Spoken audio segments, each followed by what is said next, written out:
The transformation of a game over time is more than just expected, it is mandatory. And for most games to survive, they really do have to be constantly kept fresh, for fear of losing their audience, constantly evolving. Now, this is also the case with Yu-Gi-Oh! Over the years, the game truly has changed drastically in the ways both decks are built, cards are played, and how ideas are exchanged. Whether I think this evolution is a good or a bad thing, I really do want to discuss exactly how and why these changes have occurred throughout all the eras of Yu-Gi-Oh! There was a large time period in Yu-Gi-Oh! From the inception till around 2014 to 2015, where decks were built in an entirely different fashion than they are now.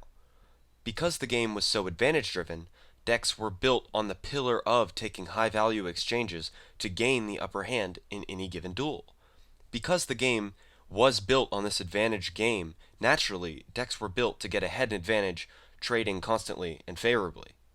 Decks would have a common strategy, but more often than not, the decks would more or less just be a lot of good cards that are not necessarily related by intended design, but related by natural synergistic function.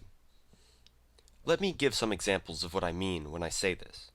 A meta deck like Go Control or Chaos from 2004 or 2005 have a lot of cards that synergize with one another within them, but they were not necessarily designed with the synergy to other cards in mind. Konami obviously did not originally print Thunder Dragon with the idea that the card would be used to fuel cards like Chaos Sorcerer or Blackluster Soldier. More or less, this philosophy of deck building around synergy and toolbox is what a lot of players have since deemed the good stuff decks. These good stuff decks were more an amalgamation of fantastic cards that put your strategy up an advantage through synergy that was discovered and innovated by the player base more than anything else. This type of deck building continued to dominate and do well in the tournament scene for a very good period of time past the initiation of Yu-Gi-Oh! Well-known examples of quote-unquote good stuff decks would be decks like Go Control, decks like Teledad, decks like Plant Synchro, and last but not least, obviously, decks like Hat. However, games evolve, as I mentioned before, and they change their direction over time. That's a given. Yu-Gi-Oh! Of course, no different than other games in this category. Around 2011, Konami decided to move towards change in how they designed some of their stronger cards, starting, in my opinion, with the archetype Agents from the Lost Sanctuary structure deck. Konami really here decided to more heavily push the idea of pre-built strategies within their game. Now, the development of more prominent archetypes within the game wasn't exactly a bad thing, and it didn't fully even push the quote-unquote good stuff decks out of the meta immediately. The existence of agents and new archetypes like Dark World coming out as extremely hard hitters within the metagame definitely did, however, put a strain on how much the community was innovating new and unique strategies. But the archetypes were certainly not yet dominating the concept of good stuff. Good stuff decks like Tengu Plant, possibly even Chaos Dragons, and definitely Dino Rabbit still continued to hit hard in the metagame through 2011 and 2012, utilizing the strong Synchro and XZ toolboxes that really came to life within these strategies. Though these newer, stronger archetypes had not yet taken over Yu-Gi-Oh! Completely, it truly was only a matter of time before Konami decided to genuinely push the game within a direction of complete archetypal dominance. Enter Lord of the Tachyon Galaxy. The Dragon Ruler's insane power being introduced into the metagame created an environment that, in my opinion, really discouraged innovation with deck building more and more.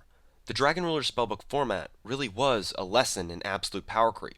These new archetypes far overpowered any previous strategies that had seen success, really pushing the Yu-Gi-Oh TCG more and more in the direction of a metagame constructed completely by the Konami card design team and far less by the innovative players within the community. Now, I can't say that the Dragon Ruler spellbook format was the end of true innovation, because following this format, both Mythic Rulers and Hat emerged as extremely innovative and player-created strategies that did incredibly well within the metagame.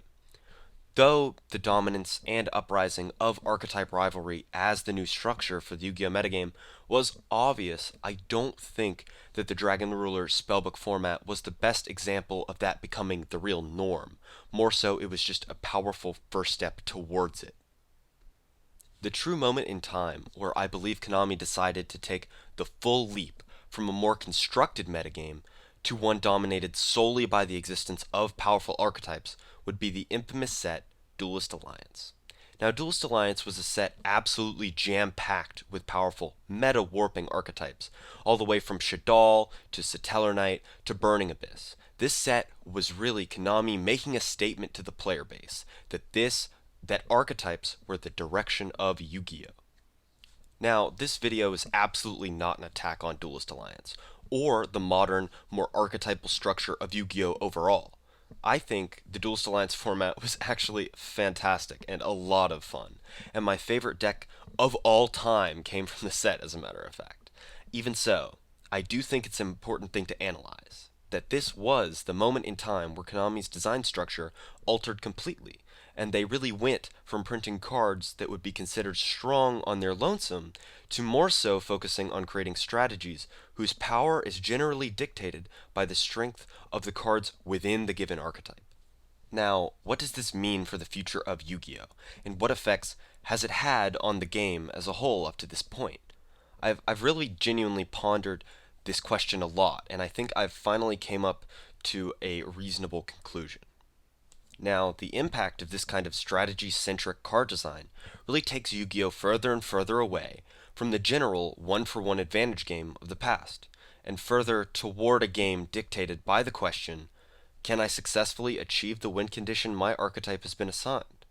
Whether it be to construct a large board and deny your opponent the ability to play, or to play the long game and dominate your opponent in terms of the more old-school advantage game. And while this super varied style of gameplay can be extremely interesting and fun to play, there definitely is more room for a lot of the opposite as well. Now, of course, I'll leave it to the viewers to decide whether or not this swing in direction of archetypal design was a good idea, but as you leave this video, I want you to ask yourself the question, do you prefer where Yu-Gi-Oh! Has gone, or would you rather it have stayed the course? And until next time, thank you guys, and goodbye.